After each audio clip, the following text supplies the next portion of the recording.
안녕하세요. 김경수 목사입니다. 오늘은 대관식이 마치고 이제 어린 양께서 첫째 인을 떼고 일어나는 사건들에 대해서 함께 살펴보겠습니다. 먼저 사탄이 하늘에서 땅으로 쫓겨옵니다. 두 번째로 사탄이 무저갱을 엽니다. 세 번째로 하나님이 교회에게 성령을 부어주십니다. 이러한 순서로 함께 살펴보겠습니다. 계시록 12장 3절 4절에서 하늘에 또 다른 이적이 보이니 보라, 한 큰 붉은 용이 있어 머리가 7이요 뿔이 10이라. 그 머리에 7 왕관이 있는데 그 꼬리가 하늘의 별 3분의 1을 끌어다가 땅에 던지더라. 용이 해산하려는 여자 앞에서 그가 해산하면 그 아이를 삼키고자 하더라고 하였습니다.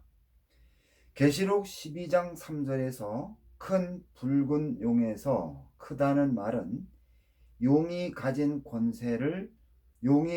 큰 권세를 나타내며 붉다는 말은 피의 색깔로 용이 살인하는 잔인하고 포악한 성격을 가졌다는 것을 나타내며 뿔은 권세를 상징합니다. 모든 피조물들에게 있어서 특히 머리가 가장 중요합니다. 머리가 생명을 유지시키며 살아가는 모든 것을 계획하고 행동을 통제하기 때문입니다. 그런데 본절에서 용의 머리가 7이라는 것은 용을 죽이기 어렵다는 것과 용이 자신의 7머리로 분장을 하면은 여러 가지 형태로 변신할 수 있다는 것을 나타내고 있습니다. 용이 때로는 붉은 용으로 옛 뱀으로 사탄으로 불려지는 것은 용의 머리가 7이기 때문에 가능하다고 판단됩니다. 계시록 17장 9절 10절에서 증거하는 내용은 과거 역사 속에서 용이 나라를 세워 6번이나 자신의 생각을 실현하려 했다는 것을 나타내고 있습니다. 그리고 뿔은 권세를 의미하는데 용이 10뿔을 가졌다고 하였습니다. 계시록 13장 1절에서 바다에서 나온 짐승은 용이 하늘에서 땅으로 쫓겨와 세운 나라를 가리키는데 계시록 17장 12절에서 10뿔은 10왕이니 아직 나라를 얻지 못하였다고 언급하였습니다.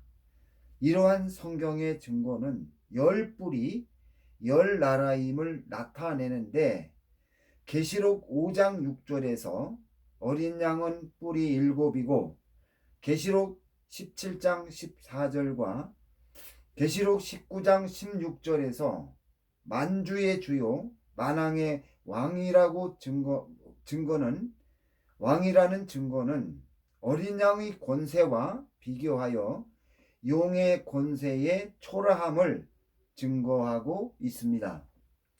계시록 12장 4절에서 용의 꼬리로 하늘 별 3분의 1을 끌어다가 땅에 던진다는 것은 용이 하늘에서 어떤 일을 하는지 가르쳐 주고 있습니다. 하늘의 별은 계시록 1장 20절에서 교회의 사자들을 가리키며 용의 꼬리 공격을 받고 교회의 사자들 가운데 3분의 1이 땅으로 떨어진다고 하였습니다. 본절에서 땅은 하늘에 반대되는 곳이며 계시록 13장 11절에서 땅에서 거짓 선지자가 나온다고 증거하기 때문에 교회의 사자들이 땅으로 떨어진다는 것은 용이 교회의 사자들을 타락시켜 망하게 하는 것을 의미합니다. 용이 꼬리로 공격하는 것은 용의 힘이 꼬리에서 나온다는 것을 나타내며 꼬리로 공격하는 것은 변칙적인 공격법으로 입으로 공격하는 것에 비해서 효율성이 떨어집니다. 그러나 꼬리로 공격한다면 웃음을 가지고 상대방에게 가까이 접근할 수 있으며 방심한 틈을 이용하여 치명적인 공격을 할 수 있는 장점이 있습니다. 이러한 공격법으로 아담이 쓰러졌고 지금까지 교회의 사자들 가운데 3분의 1이 타락하여 망하였으며 앞으로 계속해서 교회의 사자들을 공격할 것입니다. 그러므로 계시록을 읽는 우리는 하나님의 전신갑주로 무장하고 항상 깨어 마귀를 대적해야만 합니다. 계시록 12장 4절 5절에서 용이 해산하려는 여자 앞에서 그가 해산하면 그 아이를 삼키고자 하더니 여자가 아들을 낳으니 이는 장차 철장으로 만국을 다스릴 남자라. 그 아이를 하나님 앞과 그 보좌 앞으로 옮겨가다라고 하였는데 본절에서 철장으로 만국을 다스리는 자가 계시록 19장 15절에서 예수 그리스도라고 가르쳐 주었습니다. 따라서 계시록 12장 4절 5절에서 용이 했던 일이 메시아를 죽이는 것이며 그동안 메시아가 이 땅에 오지 못하게 철저히 막아왔다는 것을 가르쳐 주고 있습니다. 뱀이 아담과 여자를 미혹하여 타락시키고 하나님이 창세기 3장 15절에서 뱀의 머리를 상하게 하신다고 선포한 후부터 자신이 살기 위하여 모든 능력을 동원하여 메시아가 올 수 없도록 방해하였습니다. 노아의 시대는 노아와 그의 가족 8명을 제외한 모든 사람들을 타락시켜 여자의 후손이 올 수 없도록 철저히 막았으며 그 후에도 뱀은 여자의 후손이 올 수 없도록 철저히 방해하였습니다. 그러나 때가 되어 하나님이 여자의 후손을 보내셨고 뱀이 메시아를 죽이면서 자신의 머리에 치명상을 입었습니다. 하나님이 치명상을 입은 뱀을 즉시 심판하지 않고 예수님을 탄생시킨 유대 민족교회가 모든 이방 민족에게 복음을 전하는 기간 동안 뱀의 심판을 유예하였습니다. 유대 민족교회에 속한 사도들이 세운 이방 교회를 통하여 복음이 온 세상에 퍼져갈 때 얼마나 큰 사탄의 방해가 있었는지 역사가 증거하고 있습니다. 예수께서 부활 승천하면서 분부한 말씀을 성취하지 못하고 유대 나라의 멸망과 함께 소멸되었던 유대 민족 교회가 다시 살아나 예수님이 부활 승천하면서 유대 민족 교회에게 분부하신 말씀을 성취할 때 많은 방해와 핍박이 있을 것이며 이 일을 위하여 우리는 반드시 기도해야 할 것입니다. 계시록 12장 1절의 모습은 다시 살아난 유대 민족 교회가 예수께서 분부한 말씀을 모두 성취한 모습을 증거한 것이며 계시록 12장 6절에서 증거하는 것은 하늘에서 땅으로 쫓겨온 용이 자기를 이 지경으로 만든 유대 민족 교회를 박해할 때 박해를 피하여 광야로 도망하며 거기서 1260일 동안 그를 양육한다는 것을 가르쳐 주며 계시록 12장 5절과 계시록 12장 6절 사이에는 수천 년의 공백이 있다는 것을 가르쳐 주는 것입니다. 계시록 12장 9절에서 큰 용이 내쫓기니 옛뱀 곧 마귀라고도 하고 사탄이라고도 하며 온 천하를 꿰는 자라. 그가 땅으로 내쫓기니 그의 사자들도 그와 함께 내쫓기니라고 하였는데, 본절에서 큰 용이 예뱀 곧 마귀라고도 하고 사탄이라고도 하는 온 천하를 꿰는 자라는 증거는 머리가 7인 용이 변신 능력이 뛰어나다는 것을 가르쳐주며, 본절에서 예뱀은 창세기 3장에서 아담과 하와를 미혹하여 타락시킨 그 뱀을 지칭하며, 마귀는 참소하고 중상하는 자를 가리키며 사탄은 하나님을 대적하는 자를 가리킵니다.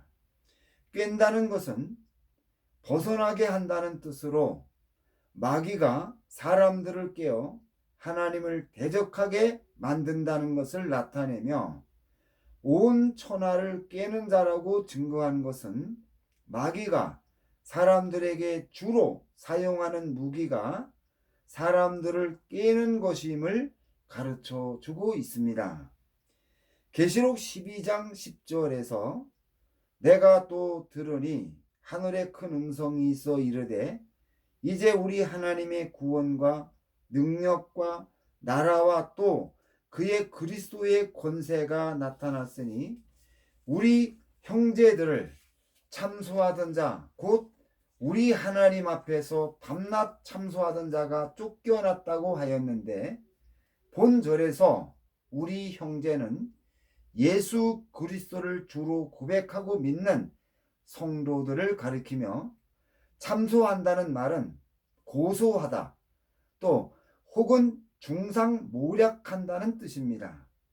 이러한 성경의 증거는 하늘에 있는 마귀가 성도들이 살아가면서 범했던 실수와 죄를 하나님께 고소하며 기도 응답을 방해하고, 하나님이 베풀어 주시는 은혜가 부당하다고 밤낮으로 중상모략하여 하나님이 성도들에게 은혜를 주지 못하게 한다는 것을 가르쳐 주는 것입니다. 그 결과 마귀가 성도들의 신앙생활을 직접 방해하여 하나님과 멀어지게 만들어 쓰러뜨렸기 때문에 성도는 항상 죄를 멀리하고 마귀를 대적하는 삶을 살아야만 합니다. 그런데 계시록 12장 7절부터 9절까지에서 하늘에서 전쟁이 있으니 미가엘과 그의 사자들이 용과 더불어 싸울세, 용과 그의 사자들도 싸우나 이기지 못하여 다시 하늘에서 그들이 있을 곳을 얻지 못한지라. 큰 용이 내어 쫓기니 예뱀 곧 마귀라고도 하고 사탄이라고도 하며 온 천하를 꿰는 자라. 그가 땅으로 내쫓기니 그의 사자들도 그와 함께 내쫓긴다고 하였습니다. 본문에서 용이 미가엘 천사장과 싸운다는 것은 용에 심판할 수 있는 모든 예언이 성취되고, 어린 양이 용을 체포하려고 하자 용이 반발하여 미가엘 천사장과 전쟁이 일어난 것을 가리키며, 이 전쟁에서 용이 패하고 하늘에 더 이상 있을 곳이 없어서 땅으로 쫓겨온다는 것을 증거하는 것입니다. 그 결과 용이 아담과 셋의 자손에게 넘겨받은 권세로 하나님을 대적하며 하나님의 백성들을 죽이던 모든 시대가 끝나게 되었던 것입니다. 마귀가 하늘에서 미가엘 천사장과의 전쟁에서 패하고 땅으로 쫓겨오면 마귀는 더 이상 성도들을 참소하지 못하게 될 것이며, 그때가 되면 성도들이 하나님께 기도하는 모든 것이 즉각 응답이 되어 성도들이 하나님의 능력을 눈으로 보며 손으로 느끼게 되어 믿음의 큰 담력을 얻으므로 죽음도 두려워하지 않고 악한 영들이 지배하는 세상의 모든 환경을 이기게 될 것입니다. 계시록 12장 11절에서 또 우리 형제들이 어린 양의 피와 자기들이 증거하는 말씀으로서 그를 이겼으니 그들은 죽기까지 자기들의 생명을 아끼지 아니하였다고 언급하였는데, 본절에서 증거하는 것은 마귀가 하늘에서 땅으로 쫓겨왔을 때 지상에서 살아가는 성도들 가운데 승리하는 성도들이 가지고 있는 믿음의 기준을 가르쳐 주는 것으로, 첫째, 어린 양의 피를 가지고 있다고 하였는데, 이 말은 어린 양의 피로 죄 씻음을 받았다는 것을 나타내며, 두 번째로 자기의 증거하는 말은 다른 사람들에게 복음을 전하는 수준의 신앙으로 다른 사람들에게 전도하는 믿음을 나타내며, 세 번째로 죽기까지 자기 생명을 아끼지 아니하는 믿음은 죽음을 두려워하지 않는 믿음을 의미하는데, 이러한 조건을 가진 사람이 선교사입니다. 즉 마귀가 땅으로 쫓겨왔을 때 지상에서 선교사가 가진 믿음만 있으면 누구나 승리할 수 있다는 것을 가르쳐 주는 것입니다.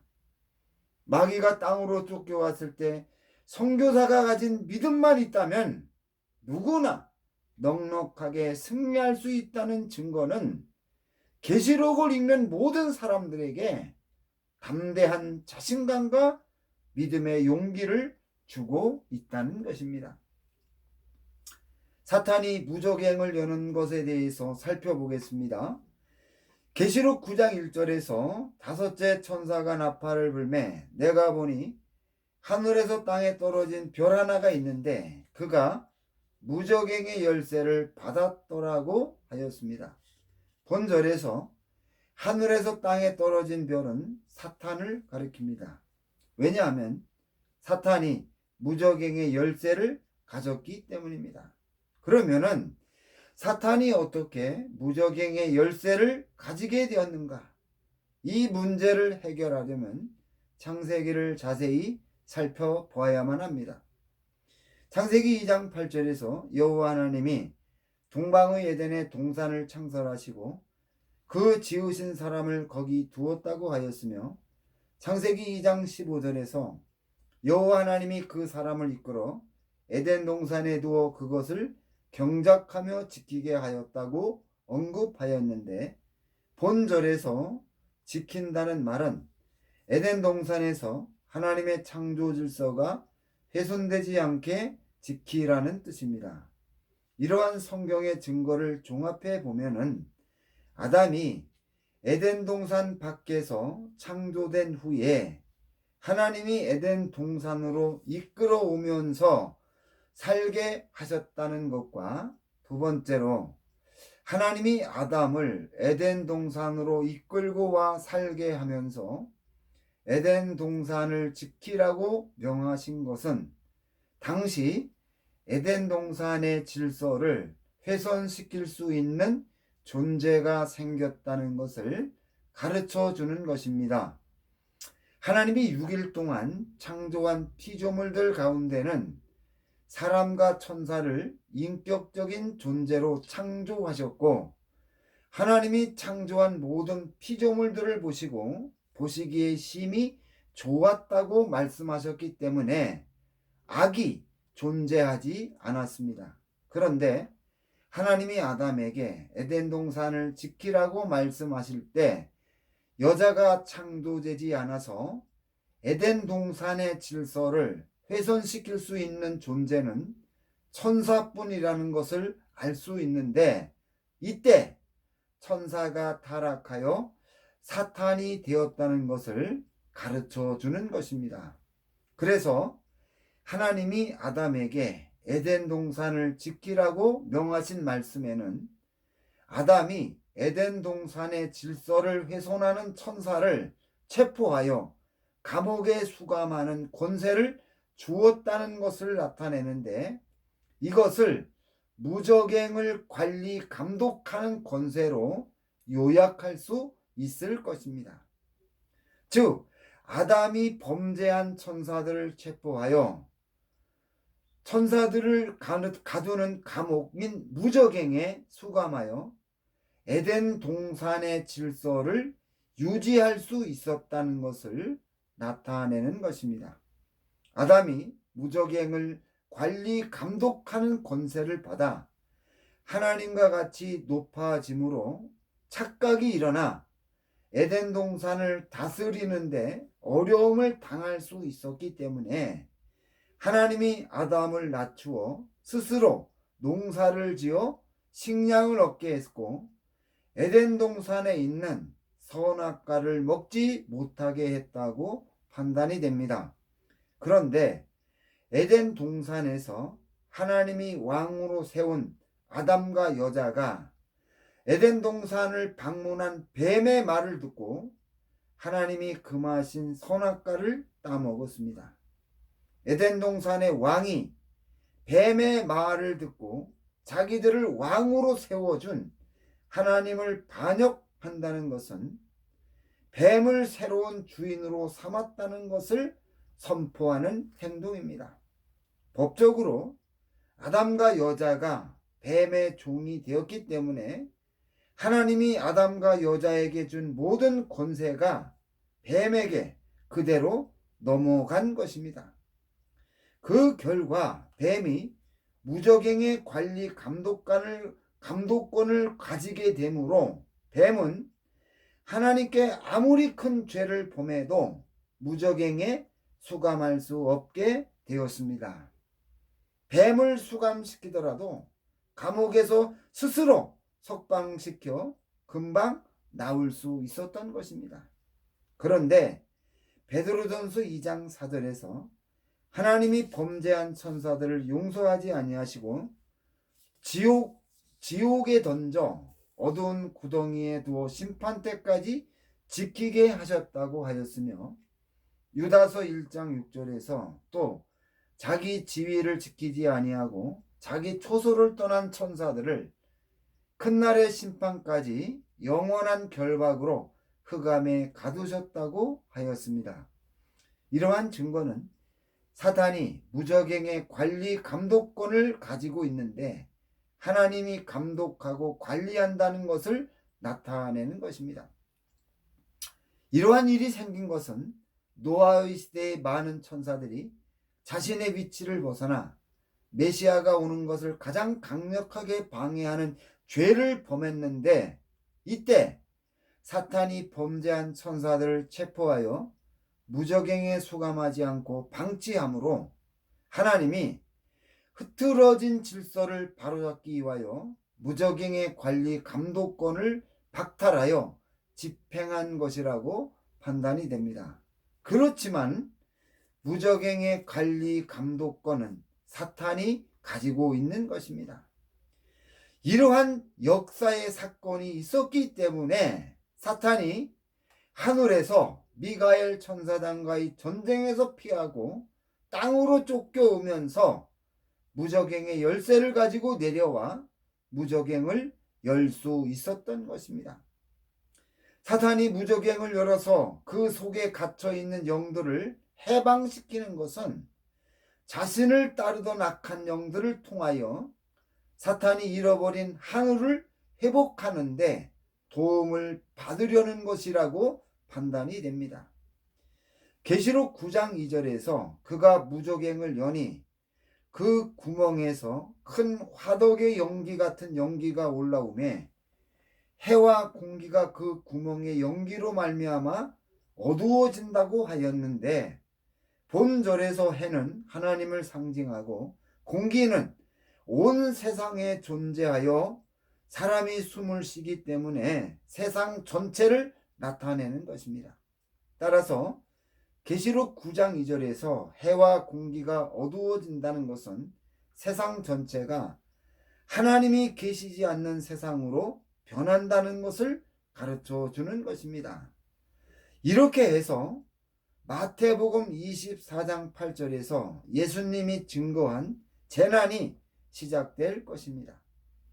무저갱에 갇혀있는 영들을 세 가지 부류로 나눌 수가 있는데, 첫째로 노아의 시대에 주로 활동했던 미혹하는 영들이며, 두 번째로 계시록 13장에 등장하는 짐승의 머리를 차지하는 영들로, 이들은 세계를 지배했던 왕들을 통하여 사탄의 계획을 실행하여 하나님을 대적하고 하나님의 백성들을 박해하는 일을 하였습니다.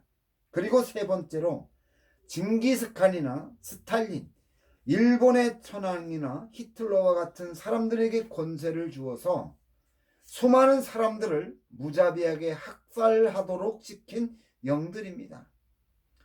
이러한 영들이 한 번에 세상에 나와서 자신들이 무저갱에 갇히기 전에 가졌던 나라와 영광을 회복하려고 하기 때문에 이 세상 전체는 온갖 이단의 영들로 가득하게 되고 크고 작은 전쟁이 일어나 큰 혼란에 빠지게 될 것입니다. 첫 번째로부터 다섯째 인까지는 하늘에서 땅으로 쫓겨온 사탄의 사자들도 관여하지만 주로 무저갱에서 올라온 영들로 인하여 생기는 일이고, 일곱째 인은 무저갱에서 올라온 짐승인 적그리스도가 벌이는 일이며, 여섯째 인은 사탄이 벌이는 일을 기록한 것입니다. 하나님이 교회와 성도들을 보호하기 위하여 성령을 부어주심에 대해서 살펴보겠습니다. 하늘에서 땅으로 쫓겨온 사탄의 사자들과 무저갱에 갇혔던 영들은 모두 하나님에 대하여 적개심을 가진 영들이기 때문에 온 세상이 사탄의 사자들과 무저갱에서 올라온 영들로 가득하게 되면은 제일 먼저 하나님의 교회가 큰 어려움에 처할 것입니다. 그래서 하나님이 요엘 선지자를 통하여 예언했던 것을 성취시켜서 세상의 모든 교회가 처한 어려운 환경을 극복하도록 성령을 부어 강력한 은혜를 주실 겁니다. 요엘서 2장 28절 29절에서 그 후에 내가 내 영을 만민에게 부어주리니 너희 자녀들이 장래일을 말할 것이며 너희 늙은이는 꿈을 꾸며 너희 젊은이는 이상을 볼 것이며 그때 또 내 영을 남종과 여종에게 부어줄 것이라는 말씀대로 하나님이 성령을 부어주심으로 교회가 승리를 얻게 될 것입니다. 요엘서 2장 29절에서 남종과 여종은 가장 미천한 사람들을 나타내는데, 이 말은 신분이나 나이나 지위를 가리지 않고 믿는 자 모든 사람들에게 성령을 부어주신다는 것을 나타내며, 요엘서 2장 28절에서 내가 내 영을 만민에게 부어준다는 것은 하나님의 성령 받기를 원하는 누구에게나 부어주신다는 것을 나타내며, 누구든지 성령의 권능을 받아서 하늘에서 땅으로 쫓겨온 사단과 그의 사자들과 무저갱에서 올라온 영들을 이길 수 있다는 것을 나타내고 있습니다.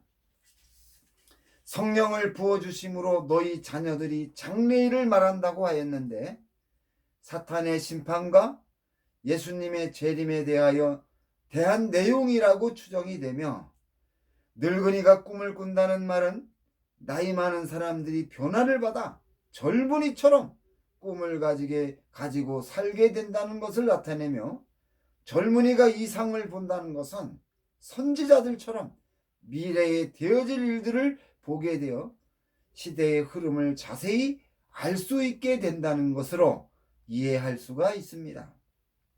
하나님이 교회와 성도들에게 성령을 부어주신 것은 온 세상에 가득한 악한 영들과 싸워서 이기게 하려는 것입니다. 하늘에서 성도들을 참소하던 마귀가 땅으로 쫓겨왔기 때문에 이제부터 성도들의 기도가 방해를 받지 않게 된 상태에서 하나님이 부어주신 성령을 통하여 성령의 권능을 받게 되므로 성도들의 기도는 즉시 응답되고 믿음의 큰 담력과 용기를 얻게 될 것입니다. 그 결과 아무리 어려운 환경도 극복할 수 있으며 죽음의 자리에서도 전혀 두려워하지 않고 순교할 수 있게 될 것입니다. 이 대목에서 가장 주의를 기울여 보아야 할 것이 일곱 교회에 대한 말씀입니다. 왜냐하면 모든 성도는 교회에 소속이 되어 교회를 통하여 양육이 되고 성장하기 때문입니다. 따라서 교회가 문제가 있다면 하나님이 큰 성령의 권능을 준다고 하더라도 그것을 유지할 수가 없고 온전한 믿음을 가질 수 없어서 하늘에서 땅으로 쫓겨온 마귀와 그의 사자들과 무저갱에서 올라온 영들을 이길 수 없을 것입니다. 따라서 계시록을 읽는 자마다 일곱 교회에게 편지하는 내용을 살펴 나의 믿음을 진단하고 약점과 단점을 반드시 고쳐야 할 것입니다. 성도들에게 하나님의 은혜를 공급하는 교회가 병들고 온전하지 못하면은 성령의 권능을 받았어도 절대로 악한 영들과 싸워서 이길 수 없다는 것을 반드시 기억해야만 합니다. 땅으로 쫓겨온 용이 하는 일에 대해서 살펴보겠습니다. 계시록 12장 12절에서 그러므로 하늘과 그 가운데 거하는 자들은 즐거워하라. 그러나 땅과 바다는 화 있을진저 이는 마귀가 자기 때가 얼마 못된 줄을 알므로 크게 분내어 너희에게 내려갔음이라고 하였습니다. 여기서 하늘과 그 가운데 거하는 자들은 하나님의 모든 천사들과 신구약 시대에 구원받은 모든 성도들의 영혼을 가리키며 땅과 바다는 사람들이 살고 있는 세상 전체를 가리킵니다. 하늘과 그 가운데 거하는 자들이 즐거워할 수 있게 된 것은 이제 마귀가 땅으로 쫓겨가 천사들은 더 이상 사탄의 영향을 받지 않으며 구원받은 성도들의 영혼들은 사탄의 심판을 받고 첫째 부활에 참여하여 그리스도와 함께 왕노릇한다는 것을 알기 때문일 것입니다. 용이 하늘에서 땅으로 쫓겨왔을 때 땅과 바다에 화가 있다고 말하는 것은 분노한 용이 땅에 있는 하나님의 권속들에게 하나님을 향한 분노를 쏟기 때문이며 이 세상이 사탄이 어린 양과 싸우는 마지막 보루가 되고 온 세상이 사탄과 엮여서 어린 양과 싸우기 때문일 것입니다. 계시록 12장 13절에서 용이 자기가 땅으로 내어 쫓긴 것을 보고 남자를 낳은 여자를 핍박한다고 하였는데 용이 메시아를 탄생케 한 유대 민족교회를 핍박한다는 것을 나타내는 것입니다. 핍박하는 이유는 메시아를 탄생시키고 죽었다가 다시 살아난 유대 민족교회가 온전히 세계 선교를 감당하여 마태복음 28장 18절부터 20절까지의 내용을 성취함으로 사탄의 심판이 집행되기 때문입니다. 그래서 용이 유대 민족교회에게 원수를 갖고 하나님의 언약 성취를 방해하여 자신이 심판받는 것을 피하려고 유대 민족교회를 필사적으로 죽이려 한다는 것을 계시록 12장 13절에서 증거하고 있습니다.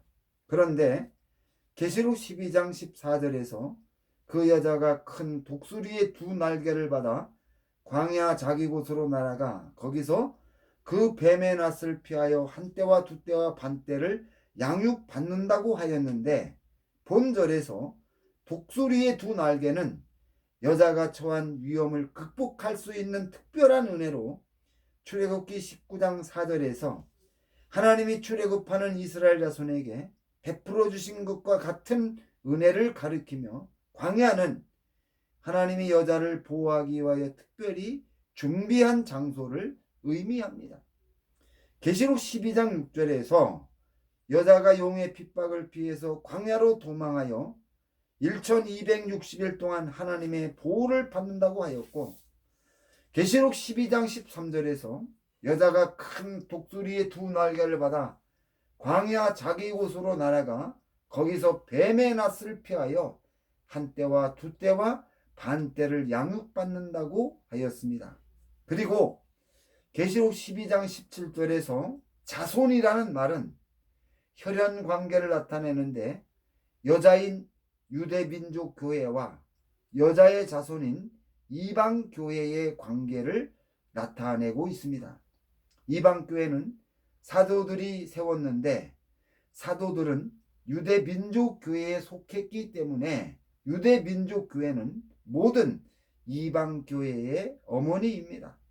그런데 이방 교회를 낳은 유대민족 교회는 유대 나라의 멸망과 함께 죽었다가 사탄을 심판할 때 다시 살아나 예수님이 부활승천하면서 분부한 말씀을 준행하는데도 계시록 12장 17절에서 여자의 남은 자손이라는 말을 사용했다는 것은 유대민족 교회가 죽었다가 다시 살아나더라도 이전에 맺어진 관계가 그대로 유지된다는 것을 나타내고 있습니다.